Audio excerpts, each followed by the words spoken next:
The milkshake exploded across Malia's face, cold and sticky, as laughter erupted like gunfire in the crowded high school cafeteria.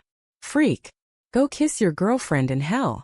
Samara's voice sliced through the noise, her eyes blazing with a mix of rage and something unspoken, hidden deep. Malia wiped the mess from her eyes, heart-shattering, knowing this betrayal came from the one girl she'd secretly loved. Malia Thompson sat frozen in her plastic chair, the fluorescent lights of Jefferson High's cafeteria buzzing overhead like angry hornets. The year was 2005, and in this mid-sized Ohio town, being different meant being a target. She was 16 with curly brown hair tied back in a ponytail, her backpack slung over one shoulder, hiding a notebook filled with poems about girls, poems she'd never share. But today secrets had a way of spilling out. It started with a rumor. Whispers that Malia had been seen holding hands with another girl at the mall. In a place where Friday night football games were religion and anything outside the norm was sin, that was enough to ignite the fuse. Samara Jenkins, the queen bee with her perfect blonde waves and cheerleader uniform, had led the charge. They'd been friends once, or so Malia thought. Late-night talks under the bleachers, shared glances that lingered too long. But now Samara stood at the center of the mob, her face twisted in mock disgust. "Why don't you just admit it, Malia? You're a dyke," Samara shouted, grabbing a tray from a nearby table and flinging its contents. Fries scattered like confetti, but it was the chocolate milkshake that hit its mark, drenching Malia's shirt and soul. The cafeteria roared with approval, kids banging on tables, chanting slurs that echoed off the cinderblock walls. Teachers looked the other way, pretending to grade papers in the corner. Malia didn't cry, not there. She stood, grabbed her bag and walked out, the sticky sweetness drying on her skin like a badge of shame. That night, under the dim light of her bedroom lamp, Malia replayed it all. Samara hadn't just bullied her. She'd betrayed her. Months ago, in the secrecy of Samara's basement during a sleepover, their lips had brushed in a tentative kiss. "This doesn't mean anything," Samara had whispered, pulling away. But to Malia it meant everything.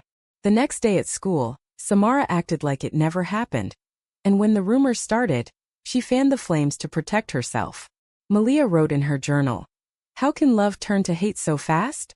Or was it ever love?" Years blurred by in a haze of survival.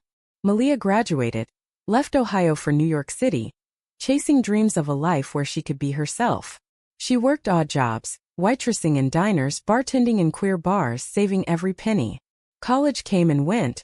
A degree in culinary arts from a community program. By 2015, she opened her own spot, Thompson's Table, a cozy eatery in Brooklyn specializing in comfort food with a twist, vegan soul food that drew crowds from all walks. It was her sanctuary, walls adorned with pride flags and photos of diverse families. Malia, now 30-something with a confident stride and tattoos peeking from her sleeves, had built a life from the ashes. But echoes of the past lingered. Therapy helped unpack the trauma, but forgiveness? That was a work in progress. Malia dated women openly now, her current girlfriend Elena, a graphic designer who made her laugh until her sides hurt. Life was good, or at least stable.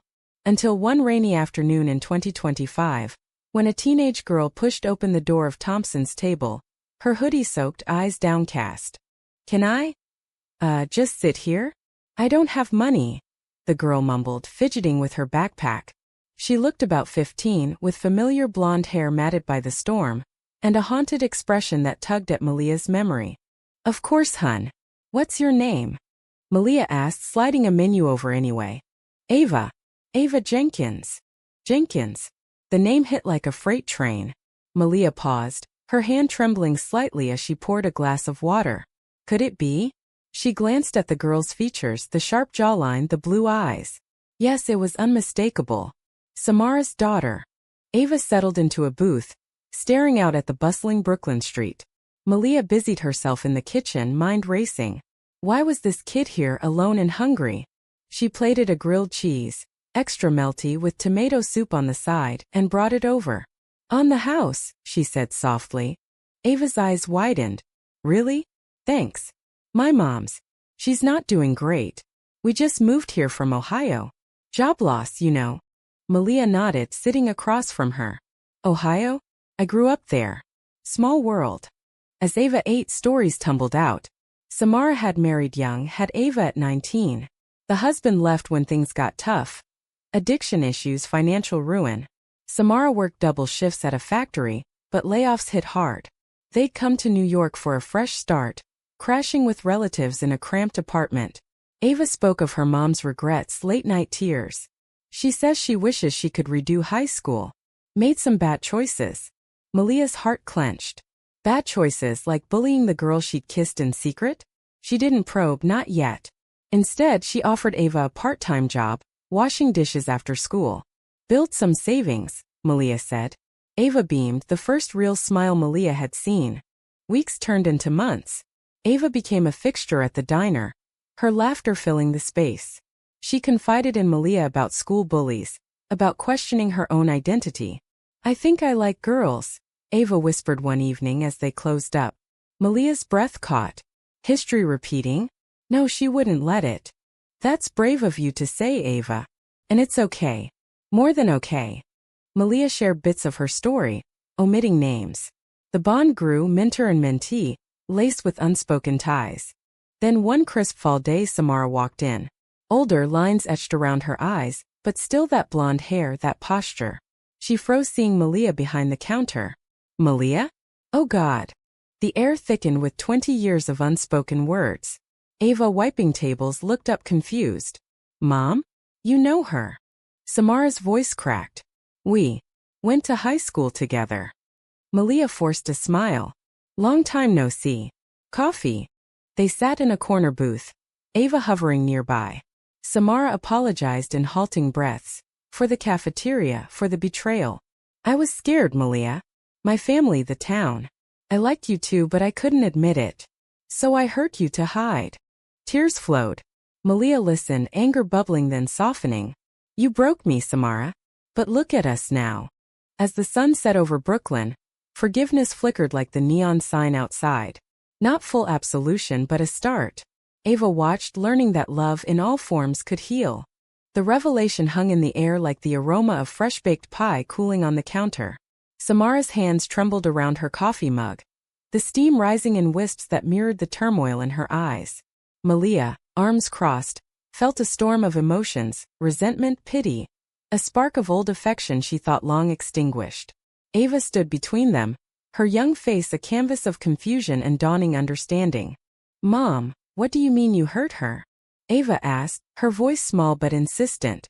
The diner was empty now, the lunch rush faded, leaving only the hum of the refrigerator and the distant honk of New York traffic. Samara glanced at her daughter, then back to Malia. I was cruel, Ava. In high school I bullied Malia because she was brave enough to be herself, and I wasn't. She swallowed hard. Malia liked girls and so did I, but I couldn't face it. So I joined the crowd that tormented her. That day in the cafeteria. God, I regret it every day. Ava's eyes widened, piecing it together. You were like me. She turned to Malia. And you still helped me? Even knowing who I am. Malia uncrossed her arms, softening. I didn't know at first. But when I did, I saw you, Ava, not your mom. You're not responsible for her mistakes. She paused, addressing Samara. Why now? Why come here? Samara sighed, rubbing her temples. Ava's been raving about this place, about you. I had to see for myself. And I needed to apologize. Life's been a mess. After high school, I married quick to prove I was normal. Had Ava, but it fell apart. I've been in therapy trying to make amends. Seeing you succeed, it's inspiring and painful. The conversation stretched into the evening. Malia closed early and they really talked. Samara shared her journey. Coming out in her 30s, a brief relationship with a woman that ended in heartbreak, the isolation of single motherhood in a conservative family. Malia opened up too, about the panic attacks after the bullying, the move to New York, building Thompson's Table as a haven for others like her. Ava listened, absorbing it all. So you two were friends? More, she ventured. Samara nodded. We had a moment. I ruined it.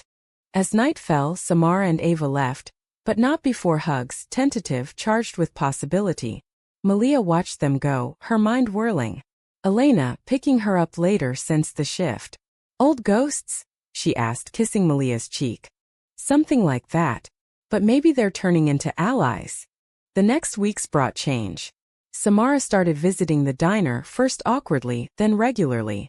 She helped out sometimes, chopping veggies in the kitchen, her laughter mingling with Malia's. Ava thrived, coming out at school with Malia's encouragement, joining a LGBTQ+ youth group. The three formed an unlikely trio: meals shared, stories exchanged. But drama simmered beneath. One evening, as Malia and Samara closed up alone, tension crackled. "I've never stopped thinking about that kiss," Samara confessed, her hand brushing Malia's. Malia pulled back. "I'm with Elena now. And you hurt me deeply." "I know. I'm not asking for anything. Just forgiveness." Malia sighed. "It's coming slowly." Then came the conflict. Elena, sensing the pull, grew jealous. "She's your ex-bully, Malia. And now she's here every day? What's going on?" "It's complicated," Malia admitted. "But it's not romantic. It's healing." Elena didn't buy it. Arguments escalated, culminating in a fight where Elena stormed out. "Choose her or me." Malia didn't choose. Elena left. Heartbroken, Malia threw herself into work. Samara offered comfort, but Malia kept distance. "I need time." Meanwhile, Ava faced her own storm. At school, bullies targeted her after she came out. Echoes of Malia's past. One day, she arrived at the diner with a black eye. "They called me names, Mom. Like what you did to Malia." Samara crumbled, guilt resurfacing. "I'm so sorry, baby. I created this cycle." Malia intervened, bandaging Ava's eye. "We'll fight it together. Report it, get support." The incident bonded them deeper. Samara confronted her past fully, volunteering at LGBTQ+ centers, advocating for anti-bullying programs. Malia admired her growth, feelings stirring, romantic, confusing. One snowy night, as holiday lights twinkled outside, Samara stayed late. "Malia, I love you. I always have. But I understand if..." Malia interrupted with a kiss, soft and forgiving. "Let's try." Slowly. Ava, walking in unexpectedly, smiled. Finally. But betrayal loomed. Weeks into their tentative romance, Malia discovered Samara had been hiding something. A letter from Ohio, an old flame reaching out, tempting her back to her straight-passing life. "I didn't respond," Samara insisted. "But I considered it." Fear again. Malia felt the sting of old wounds. "You'd betray me twice?" Tears flowed. "No. I choose you, us." Trust fractured, they parted ways temporarily. Malia focused on Ava, feeding her free meals, mentoring her through college apps. Samara worked on herself, therapy intensifying. Spring brought renewal. At a pride event in Brooklyn, they reunited. Samara, with Ava by her side, declared her commitment. "I'm all in, Malia. No more hiding." Malia, heart-mending, took her hand. "Then let's build something real." The Brooklyn streets bloomed with cherry blossoms, mirroring the tentative rebirth in Malia's life. She and Samara navigated their second chance with caution, like walkers on thin ice. Dates were simple. Walks in Prospect Park, coffee at indie shops, conversations laced with vulnerability. Ava tagged along sometimes, her presence a reminder of stakes higher than just two hearts. "I never thought I'd see Mom happy like this," Ava confided to Malia one afternoon, as they prepped salads at the diner. "She's changed because of you." Malia smiled, chopping cucumbers. "We've both changed. Life does that." But shadows lingered. Samara's old flame from Ohio kept texting, subtle manipulations pulling at her insecurities. "Come back home," one message read. "We can be normal."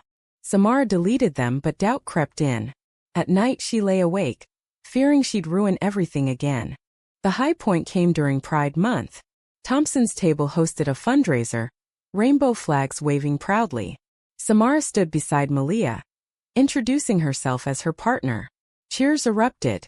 Ava performed a spoken-word piece about identity, dedicating it to them. For a moment all was perfect. Kisses under fireworks, laughter with friends. Then the betrayal struck. Malia found the messages on Samara's phone, left unlocked during a shift. Not just deletions but responses. "I miss the simplicity." Heart pounding, Malia confronted her in the kitchen. "What is this, Samara? After everything?" Samara paled.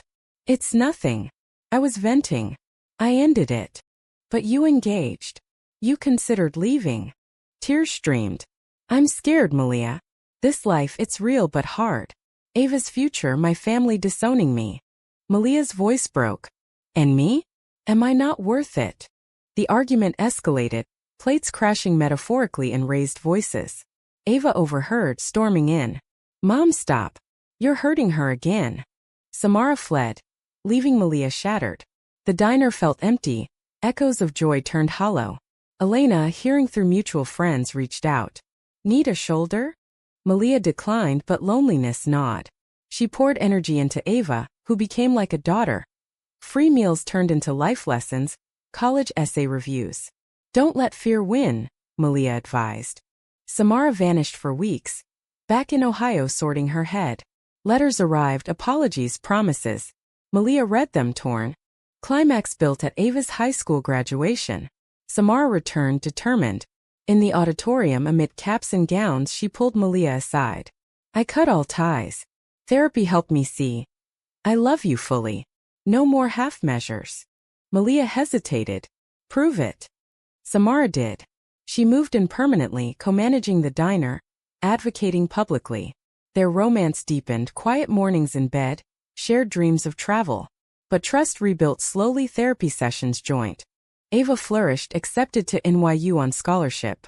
You two saved me, she said at her farewell dinner. Yet, drama resurfaced. A viral social media post from an old classmate exposed their past. High school bully dates her victim. Twisted love story? Comments flooded, some supportive, others vicious. Business dipped at the diner, protesters outside. Malia and Samara faced it head-on. A press interview sharing their truth. Love isn't perfect, Malia said. It's about growth, forgiveness. The backlash turned tide. Support poured in, business boomed. Their story inspired, a beacon for others. In quieter moments, emotions swelled. One evening, under stars on their rooftop, Samara proposed. Marry me, Malia. Let's make it official. Malia, tears in eyes, said yes. Ava cheered from the doorway. But life threw one more curve. Samara's health scare. A lump, benign but frightening, brought perspective. In the hospital, holding hands, they vowed eternity. As summer faded, peace settled. Thompson's table thrived, a symbol of resilience. Malia reflected. From cafeteria torment to this love, family, humanity redeemed. The wedding was intimate, held in Central Park under a canopy of autumn leaves. Malia in a tailored suit, Samara in a flowing white dress, defying norms, embracing joy. Ava stood as maid of honor, her speech poignant. From broken pasts to beautiful futures. You taught me love wins. Guests included old friends, new allies. Elena even attended, hugging Malia. Happy for you. The ceremony sealed their bond, vows echoing promises of fidelity, growth. Honeymoon in California. Road trip along the coast, windows down, music blaring. They talked dreams. Expanding the diner, adopting perhaps. Samara shared fears conquered.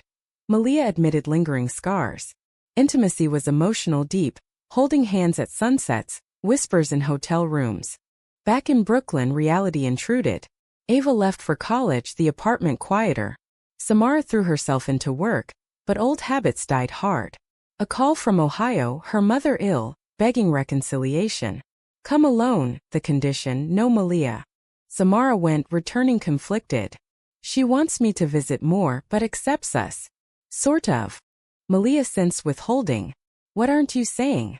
A fight brewed. She offered money for the diner, if I downplay our marriage. Betrayal's ghost returned. And you considered it? No. But family pulls. Malia stormed out, walking rainy streets. Doubt festered. Was this cycle endless? Reconciliation came via Ava's intervention. A video call. Mom, don't sabotage. Malia, forgive again. They did, therapy reinforcing boundaries. Samara cut toxic ties, focusing on their family. Humanity shown in small acts. The diner became a community hub. Free meals for struggling queer youth. Echoing Malia's aid to Ava. One kid, reminiscent of young Malia, found solace. You saved me, he said. Romance rekindled. Surprise picnics, love notes. Emotions raw, they navigated midlife. Samara's career shift to counseling, Malia's book deal on resilience. Conflict peaked when a former bully from high school appeared, seeking forgiveness. I followed Samara's lead back then. Sorry. Malia forgave, but it stirred Samara's guilt. I started it all. No, Malia said. We end it with kindness. As years ticked, 2026 now, their love matured, laced with drama but grounded in empathy. Ava visited, announcing her own girlfriend. Learned from the best. In quiet evenings, Malia and Samara reflected on the journey. From cafeteria milkshake to shared meals, betrayal to unbreakable bond. Humanity triumphed, a testament to second chances. The diner buzzed on a crisp January morning in 2026, snow dusting Brooklyn sidewalks. Malia flipped pancakes, Samara brewed coffee, their rings glinting under lights. 20 years from the cafeteria incident, life had woven a tapestry of redemption. Ava, home for break, helped serve. Her girlfriend Jamie joined, laughter filling the space. This place is magic, Jamie said. It was. Thompson's Table had expanded. A second location in Manhattan. Malia's memoir hit shelves, inspiring readers with tales of forgiveness. But peace wasn't without ripples. Samara's mother passed, leaving inheritance with strings. Denounced the marriage. Samara refused, donating to LGBTQ+ causes. For us, she told Malia. Emotions peaked at the funeral. Family shunning, but Ava's support unwavering. Back home, Samara broke down. I chose you over them. Malia held her. We're family now. The climax resolved in quiet strength. A documentary crew filmed their story, highlighting drama, romance, humanity. Airing nationally, it sparked conversations. Bullies reflecting, victims healing. In the end, no grand tragedy, but a humane happily ever after. Malia and Samara grew old together. Ava thriving, her own family budding. The cafeteria scar faded, replaced by love's warmth. One evening as they closed, Malia whispered, "From hate to this, worth every tear." Samara kissed her. Always. Their story a beacon. Love endures, humanity prevails.